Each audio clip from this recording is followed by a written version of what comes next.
Hey everyone, welcome to today's episode of the Independent School Case Study Series. So I'm really looking forward to this conversation. I'm with Lucie Lapovsky, who is the former president of Mercy College. She's now the principal at Lapovsky Consulting.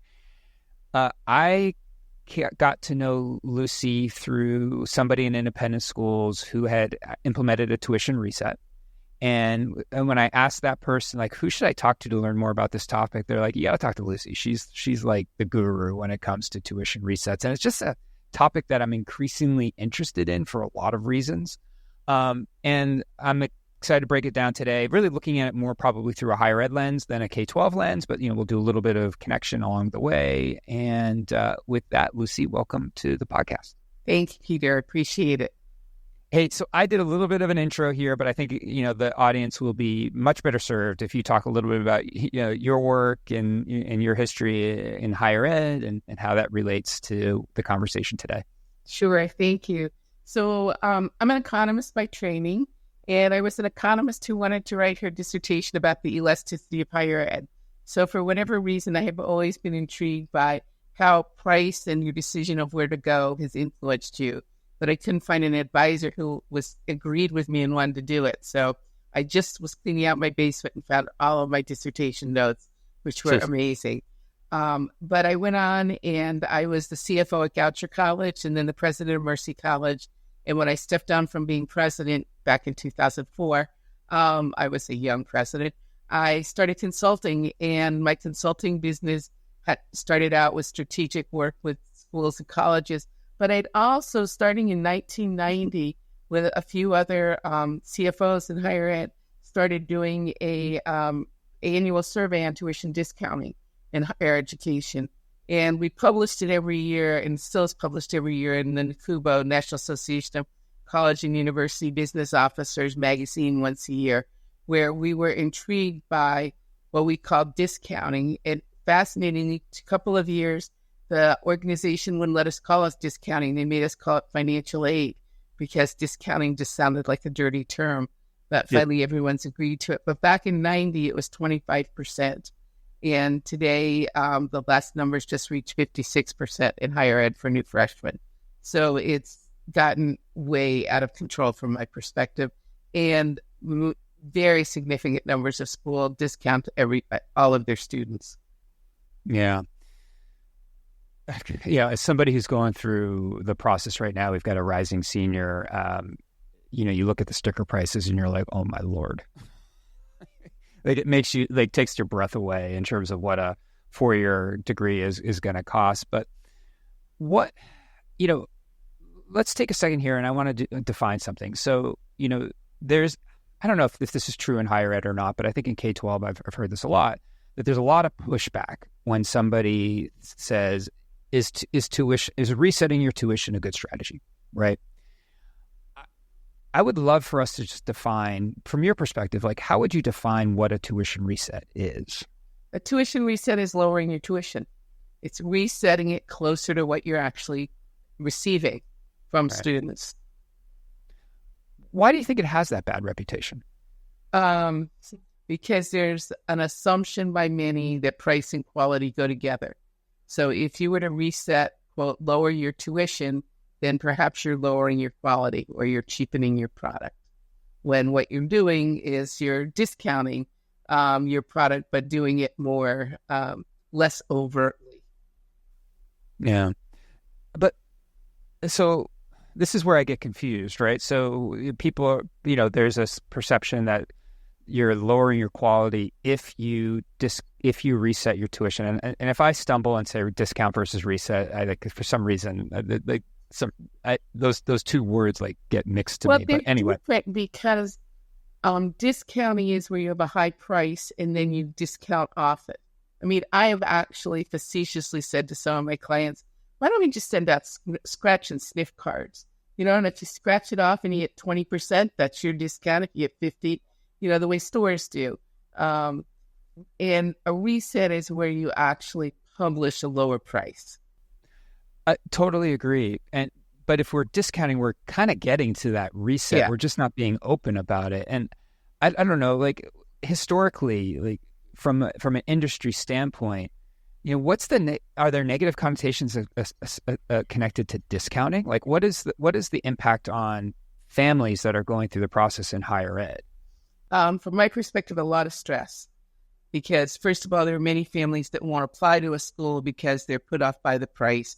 You don't know how much of a discount you're going to get until your child has been accepted and gotten their financial aid offer, which can be months from when they've actually applied.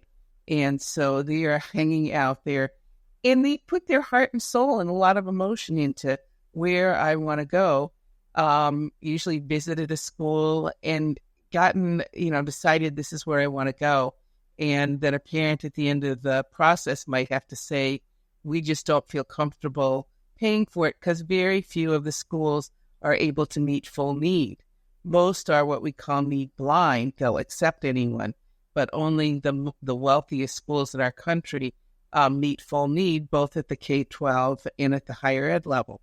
And so you're left with a large gap between what even the data, the financial aid form says you can afford and what the school will give you. And that gap is even bigger because most parents don't perceive that they can even pay what the financial aid form says. Yeah. So then, in your experience, what's driving or motivating schools or colleges to engage in a tuition reset? Like, what's the kernel there? The kernel there is they want to appeal to more students. They want to increase what we call the top of the funnel, the number of applicants they get.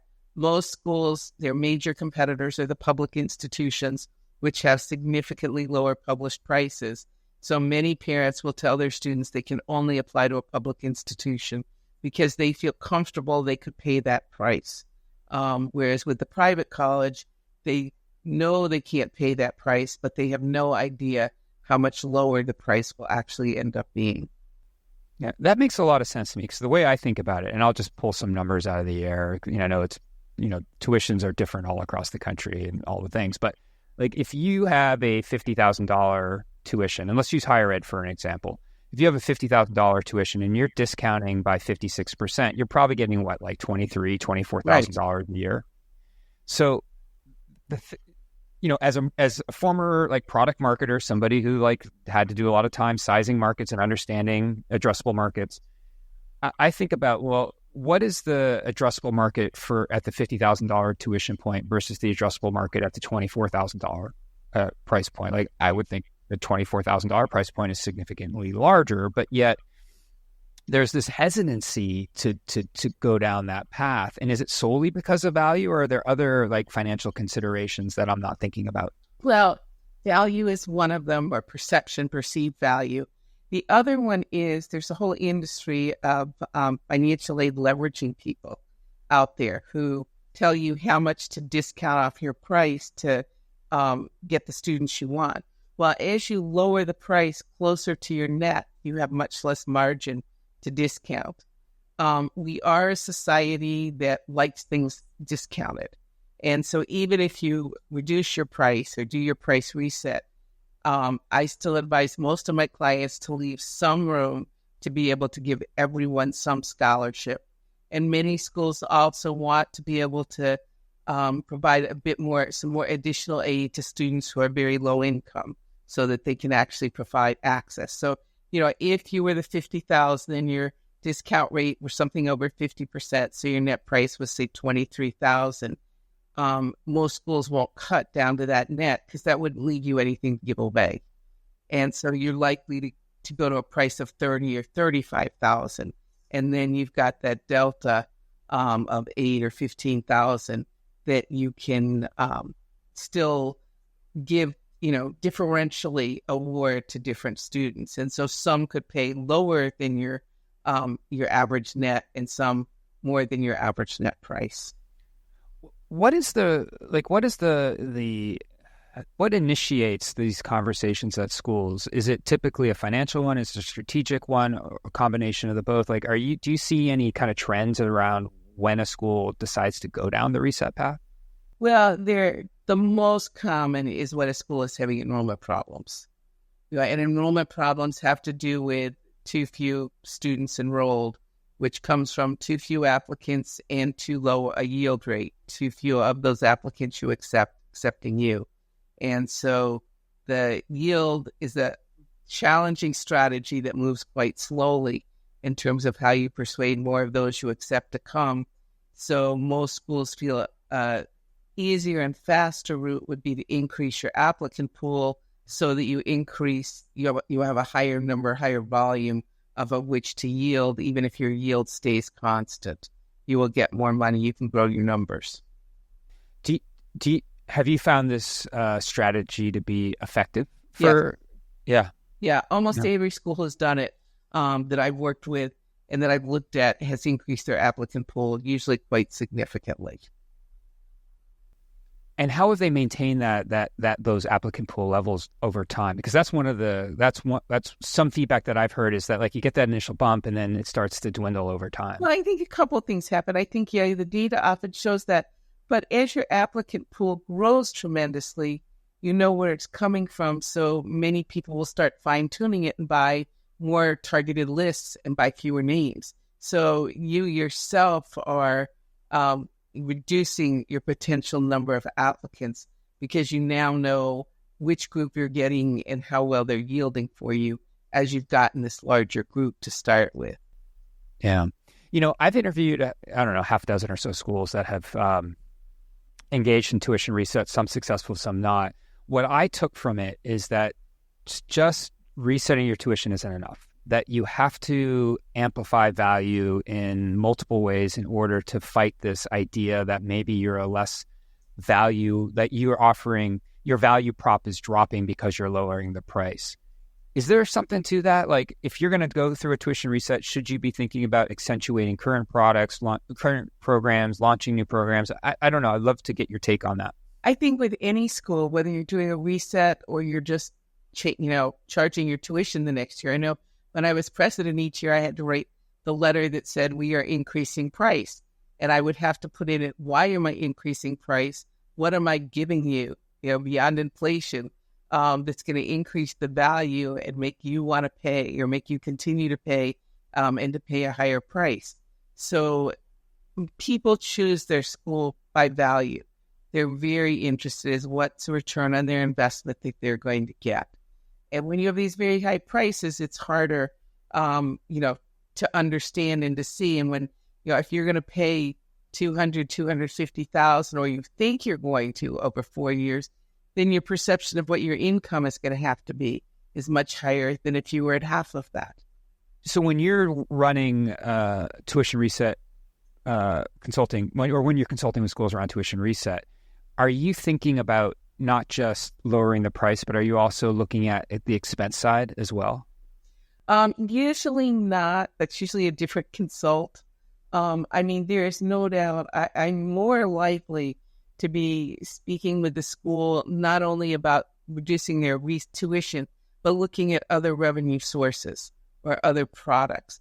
The full-time undergraduate student at the private four-year institutions is a declining breed. The demographics are against, there are fewer high school graduates.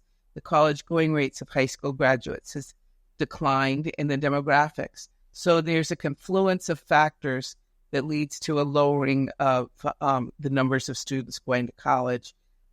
Compounded with that right now is a fantastic job market with good wages. So, incentives to go get jobs right out of high school. I was just talking to a colleague of mine, and her son's girlfriend is making $135,000 at age 23, not having finished college, managing a Chipotle. I see signs on the highway for managing McDonald's at well over $100,000. Numbers I never would have thought of. And so schools have to make themselves attractive. If you're going to do a tuition reset, you're spending time, money, and thinking about things, you certainly should think about what your brand is, what you have to offer. And so there's more intentionality which goes with it, which certainly helps give them better results. On the other hand, they should be doing this all the time and every year. We see in the newspapers almost every day now how many faculty or how many programs a school is cutting. Well, in business, you do that all the time. It's continual. At higher ed, we sort of have this stopping point. It's, oh my goodness, we're in trouble. and you do a major change rather than a continual, we need to add some things, we need to shift some things, change some things, eliminate some things. And we're not in, we don't yet have the planning binders. It's a binder and one page comes out and 2 pages go in. We're still more of the mindset of, put together a plan. It's 5 years, it's bound, and we follow it rather than reassessing the market and what students want and what makes sense all the time. Yeah. Can we contextualize this for independent schools? I know you've done some research with independent schools too. Like what are you seeing on that front? Well, it's the same kind of thing. Parents are having more and more difficulty thinking through how they're going to afford the independent school. And then they think about on top of that, the college. And, public school becomes a more attractive alternative. And so independent schools, it turns out, many of them are discounting in the same way that the private colleges are. And many of the independent schools tend to have more complex markets, I find, especially the boarding day schools. They've got a day market. They have a boarding market. They often have an international market from different countries. They often have a fifth-year student market. And so they have oftentimes a greater complexity of prices, actually, than colleges have. But I think both colleges and K through 12 schools just have had this sort of wake-up moment that we've gotten to the point where the price just makes no sense. I mean, I've been talking, several very high-quality schools have talked to me where all of a sudden there's an epiphany that we're going to be charging $100,000 before we know it. And this just doesn't feel right. It's nothing more than how does it feel? We need to rethink this. Some of it is on the cost side at some of the schools, but some of it is just on how they're doing their discounting. And that it's just, there are schools that are discounting 80%. Now for the most part, there's schools that have relatively reasonable endowments or annual fund drives. So they're subsidizing the education through other means. But many schools are highly tuition dependent, both K through 12 and higher ed. And so they're operating, when you said, what about the cost side, on a very low or zero margin. You see more and more schools operating with deficit budgets. Yeah. And more schools closing, right? I Yes. think that's, certainly at the higher ed level was like one a week up through the spring. That one a week. Yeah. Closing, I had somebody ask me the other day, like, should schools, K-12 in particular, should they lean into the luxury market? Meaning, like, should they try to really kind of dial into that part of the population? I was like, I think we're kind of there, right? Like, I think, in many ways it is a luxury product already. And my reaction to that was, I think if you were going to continue down the way of like significant price increases, tuition increases, like what's going to end up happening is you're just going to continue to discount more. And right. When I look at the data, that's what's been happening over the last few years. I mean, I worked with one boarding school where it's to me, who works in higher ed most of the time, it's a very interesting question that the headmaster raised. He said, I appeal to the top 2% of the market. I need to broaden my reach to the top 5%. Now in higher ed, we're reaching much, much broader swaths of the market. But, and he felt he needed a price reset in order to move the needle to get the next 3% to be willing to look at him.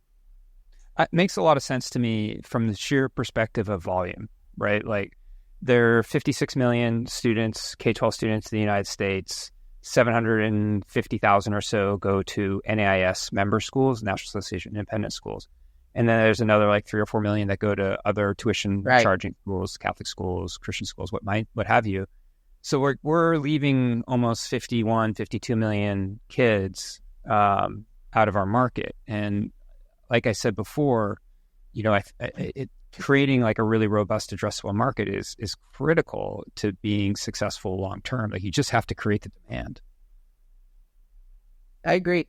Yeah. And trust me, there are schools that, like, I think you said it just a few minutes ago. I mean, there are schools that have, very like robust endowments and are blessed with being able to make decisions that other schools without those resources can't. What I find, though, is the majority of the market are the schools that are really enrollment driven and are trying to figure it out. Right. and like, I think this is what this episode speaks to, is like, how do you figure out what is the best strategy for your school? It may not be a tuition reset for some schools. It may be a tuition reset for others, but just kind of getting familiar with the concept is important. Let me ask you a question. Like, so imagine a college or K-12 decided to go down the path of a reset. How do they begin to effectively communicate that message to their communities? Well, usually they make a big announcement. Right after school is started in the fall term, they announce it for the following year. They will have a new price. Often the language has to do with, we're going to be more transparent. We're going to be more open and honest with you. We've been giving, you all have significant amounts of financial aid. We now want to publish a price that's much closer to what our net price is, so that you will have a better sense of what you will actually pay. We will still be giving some, scholarship aid and making it affordable, but we don't want the gap that we've had. Yeah. Can you give me an example of a school or college that have done it really well, and like what really jumped out to you? I hate to pick anyone out. I mean, there are a lot. Roanoke did a great job recently. Wartburg has done a good job very recently. What were some of the things that jumped out to you? Yeah. Right. Well, what jumps out is how they enunciate why they're doing it, the clarity of their communication, to their continuing students, so their continuing students understand how it's affecting them. And for the most part, it makes no difference to them, because they'll lower the financial aid that's going to these students. And so they're held harmless. And so, many schools that can cut their price very significantly will look at being competitive with public institutions. So Colby Sawyer did in New Hampshire, did a huge price. I lived in New London. Oh, okay. Yeah. So Colby Sawyer did a great job with a huge reset, and they put a good bit of resources against marketing. But at the same time, they were doing a rebranding exercise. Right. So it all came together. I mean, they were rethinking who the school was, what it was, how they portrayed themselves, and it became clear to them that a reset was part of what made sense for them. And so they came out with great clarity in their message about being more honest, more transparent, having people know what it's really, what the real price is. Yeah. Yeah, we interviewed... And being able to compete much more effectively with the public institutions. I mean, that's, some schools are not able to lower their price enough. Colby Sawyer, I think, went down to 75 or 18. I mean, they were in the ballpark of University of New Hampshire. It must have been a few years ago when I was at the Enrollment Management Association. We interviewed their president just as they were going through that process. And just how they leaned into, like, we're going to be all about healthcare. Like, we're going to have the best nursing program. We're going to partner with Dartmouth. We're going to tackle some of the opioid issues that are facing the state. Like, if you want to get into this work, this is what we do. And I just thought it was really smart versus trying to compete against all the other liberal arts colleges in New England.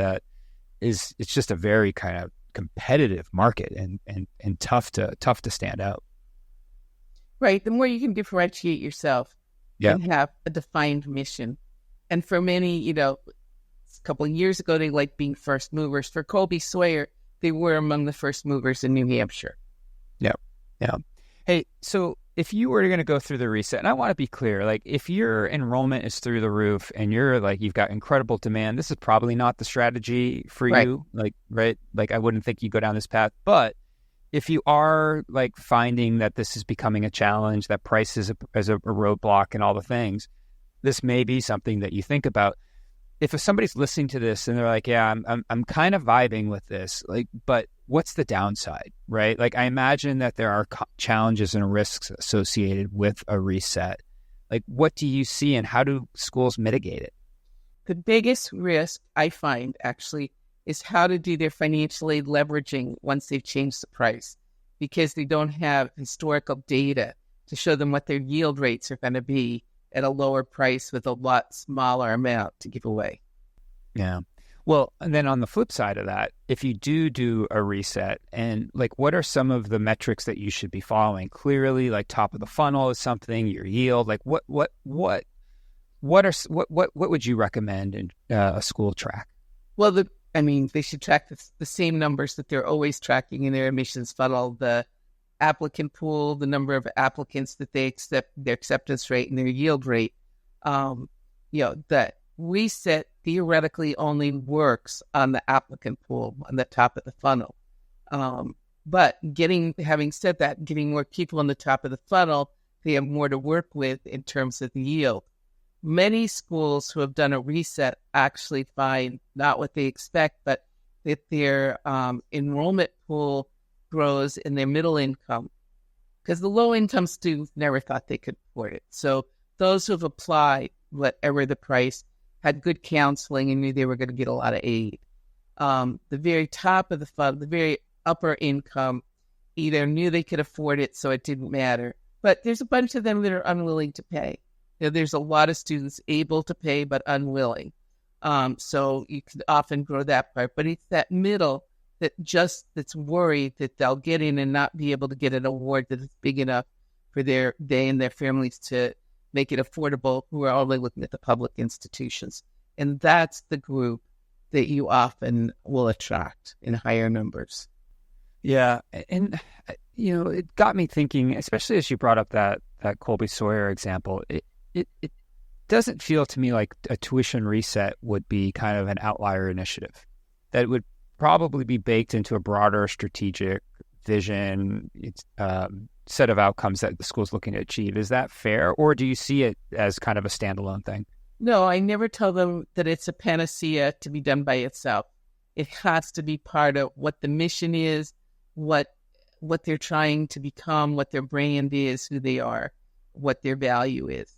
And they have to incorporate it in as one of the components that they're putting out there. Most of the schools a school that should look at it is one that's under capacity, that has enrollment issues, and that is giving everyone financial aid. It has a discount rate, I used to say above 50%, but now probably it's closer to 60%, because the average is at 56%. So a discount rate that's running above average. That should be the criteria for them to start saying, would this make sense? Is this something I should think about? And then to think about, usually those schools, because they're having problems, are also looking at their branding, their program mix, what they have for the market that's attractive. Should I add more sports? Add a football team because you're 100 students, things like that. And so I advocate this as just one of the pieces to make you more attractive. Yeah, that makes a lot of sense to me. All right, last question. If a school called you today and said, "Hey, Lucie, like where should we start with a tuition reset? Like, what would be the first thing that they should do?" Well, to look at the data and see whether they could do it, whether you could lower your tuition without losing any money to begin with. If that's possible, do you have excess capacity? Because you'll usually increase your revenue based on volume, at least in the short run. You may be able to increase that net over the longer term, but it's a really competitive market out there. So I think the safer route is volume. And so you look at those and then you say, and what else do you have? And who are your competitors? Who are you competing against? What's their price point? In almost everyone, their significant competitors are the publics at a significantly lower price point. And then you say, well, doesn't it make sense? You're competing with someone at a much lower price point. It is often able to say their quality is equal to yours. And for K-12, that's the public school. Exactly. Right. And the public schools have, often much better services for disabled, students with issues and all that the private schools can't compete with. So they're different markets. But I did write a lot for NAIS on pricing strategies in private schools. And there's some really interesting ones. one school that just everyone pays their own price. They kind of negotiate it. One where it's just based on income. It's sort of a sliding scale. In part because these schools are much smaller usually than the colleges. The colleges can have as individualized pricing strategy as some of the K-12s have. Yeah, absolutely. Yeah, it makes me think of Gordon School in Rhode Island that did flexible tuition and really Right. led the way other on that. thing you end up with, certainly in the schools that I were on the boards in private schools, were barbell distributions of students, where you had very poor and very rich and nothing in the middle. And so there was more conversation about how you did your financial aid strategy. If you wanted to have kind of a more normal distribution of students and you wanted some of those middle income students who couldn't afford your price, but could, with aid, would come. Also, there's the interesting thing that if you had a lower price and you had parents feeling very generous towards the school, if they pay as a contribution, they get a tax deduction. Hey, Lucie, if somebody's listening to this and said, I want to get in touch with you, I want to talk some more, like, what are the best ways for folks to contact you? Oh, sure. Probably my email, which is very easy. It's Lucie, Lucie, at Lapovsky, Lapovsky.com, or you can call or text me. I have a website, but my number is 917-690-1958. I'm sure Peter has it, but just Google me, find me on LinkedIn or on my website. Perfect. Yeah, well, thank you for kind of breaking down this concept and giving folks advice on what to do, what not to do, when's the right time, when's not the right time. I think this has been a really helpful overview of tuition reset and when it's applicable. Well, thanks. Thank you for having me. I enjoyed our conversation. You got it. Thanks, Lucie. Take care.